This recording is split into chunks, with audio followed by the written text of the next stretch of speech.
որ քաղաքները արդեն սկսում էին մեծանալ, գեղեցկական ֆոլկլորը կարծես սպառում էր իրեն, որովհետև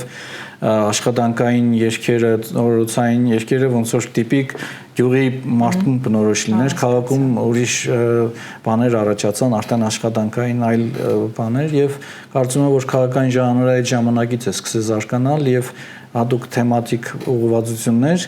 եւ քանի որ մեր ժողովուրդը սիրում է քեֆ անել, քեֆչի ժողովուրդ ենք դրա համար համերգային դահլիճներն են վերածվել ռեստորանային հելմատորներին կանգնում պարում են այսինքն կենցաղային ոլորտը ապահովող երաժիշտներ նաև առաջացան, որ մարդկանց քեֆերն էին ապահովում եւ քեֆերի ժամանակ բնականաբար առաջ ստեղծվում էին հենց հայկական ռաբիս, որը այն ժամանակ վիրավորական բառ չէր։ Գիտեք, վիրավորական բառ չէր մինչև 50 տարի կամ ավել, որտեղ մենք ռաբիս կոմիտե ենք ունեցել եւ մեր հանրահայտ նշանավոր տուտուկար Ջիվան Կասպարյանն էլ տնօրենն է եղել։ Այսինքն, եթե հիմա այնքան է որակազրկվել ռաբիս բառը ինքը իրեն, որ եթե մեկին նույնիսկ հակուկապն է ուզում վատ կերպով նկարագրել, ասում ես, ես ինչ ռաբիս հակուկապ ունի։